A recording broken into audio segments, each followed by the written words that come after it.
Many people within the art community may try to argue that digital art is not really art. I find this a little bit closed-minded, as digital art is still expressing the artist's creativity and imagination. I also believe an explanation for the reason so many feel this way is because the topic is still fairly unexplored and they just don't quite understand it yet. Part of this may be because they haven't seen enough of it and the tools used to make this art are just recently becoming more affordable.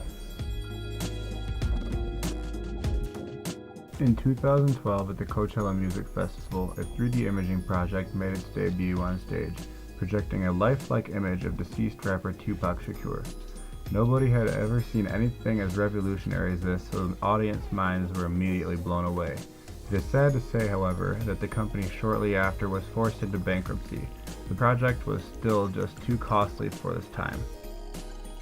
Artists like Colorado local Android Jones combine digital painting and imagery with new and innovative technology to explore the emerging world of digital art. While again, some may argue the lack of talent in the digital form, Jones explains that there might be more to it than showing off your talent. If you look at like a Bouguereau or you look at a Velázquez or a Rembrandt, it's hard to argue that they didn't actually master what is capable with dried pigments and animal hair on, pieces of fabric and linen. I mean, they did a pretty good job. Jones is one of many pioneers in this new way of producing art. He continues to elaborate on how he explores new artistic tools.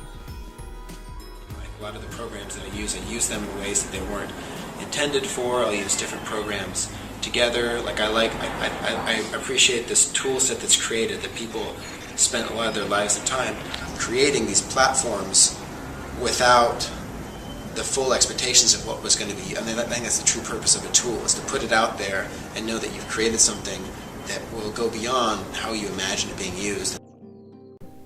Sure, digital art may sound more like an open experiment than a respected art form, but that's part of where the freedom comes from.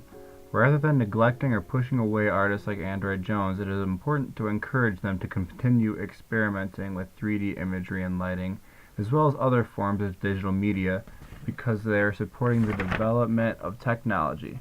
In time, and with more artists finding the niche here, the production of these technologies is sure to become more inexpensive. And who knows, maybe one of these artists will one day discover or invent something new and revolutionary.